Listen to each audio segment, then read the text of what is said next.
Merci d'écouter Radio France Internationale, 7h30 ici à Paris, 5h30 en temps universel. Une demi-heure d'actualité africaine, c'est avec Jeanne Bartoli. Bonjour Jeanne. Bonjour Nathanaël et bonjour à tous. Dans ce journal, à suivre également les 40 ans de l'arrivée au pouvoir de Teodoro Obiang en Guinée équatoriale. C'était il y a 40 ans, le 3 août 1979. Teodoro Obiang renversait Francisco Macias à l'issue d'un coup d'État en Guinée équatoriale.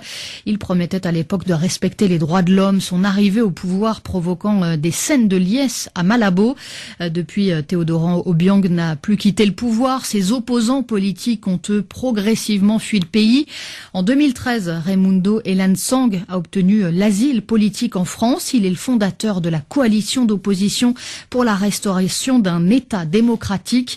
Il demande entre autres à la communauté internationale de sanctionner le régime afin d'éviter une transition dynastique du pouvoir, le fils du président étant aussi le vice-président du régime. Raimundo Elansang répond à Coralie Pierret.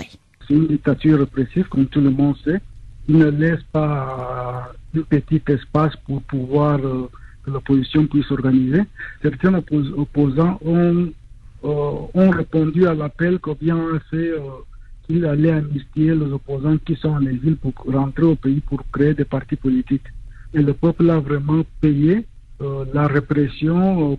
S'il y avait un peuple qui était derrière lui normalement, il n'allait pas exercer une telle répression. Ce qu'il sait que le peuple équato-guinéen l'haït tellement qu'il ne peut pas donner un petit espace de souffle à ce peuple pour s'organiser. Ce qu'on demande à la communauté internationale, c'est de donner vraiment des sanctions, de vraies sanctions au régime d'Obiang pour que une transition dynastique de pouvoir n'arrive pas en Guinée équatoriale. L'opposant en exil Raimundo Elansang.